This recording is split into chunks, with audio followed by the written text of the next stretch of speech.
Hi, this is Daniel and today I'm going to show you how to create glass effect like this in Photoshop in a second. Okay, so first of all we need to draw on a shape which we would like to blur. In my case it's going to be a rectangle just like this.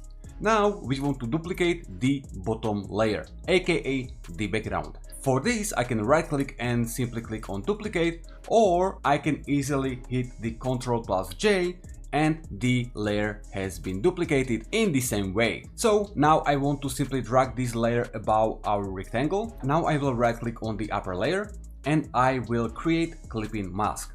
As soon as we created the clipping mask, I will right click once again at this top layer and will convert it to smart object. Okay, now we want to apply some blur and noise for our rectangle. So while we have selected this top layer, we will go for the filter, blur and Gaussian blur. Here you can simply choose the amount of blur you want to use. In my case, let's say we want to use level of 10. Then I want also add some noise, so once again filter, noise, add noise. And here let's say that I would like to use the noise of the 2%.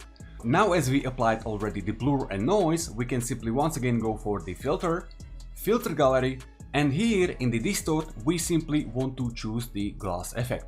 As you can see, this is how it would look like, but in my case, let's say that I want to set the distortion and the smoothness on much lower levels. So in my case, let's say distortion on the level 1 and smoothness on the level 1 as well. Now I will click on OK. Now of course, in case I would like to add some shadow for this glass effect rectangle, I can simply select this rectangle layer, right click, blending options, enable the drop shadow, and then simply set the amount of shadow you would like to use. And voila, this is how you can easily create glass effect in the Photoshop in the seconds. So that's all for this video. Really hope you found that what you were looking for. Hope you are good and video fine. Thanks for watching and I love the support and see you all next time.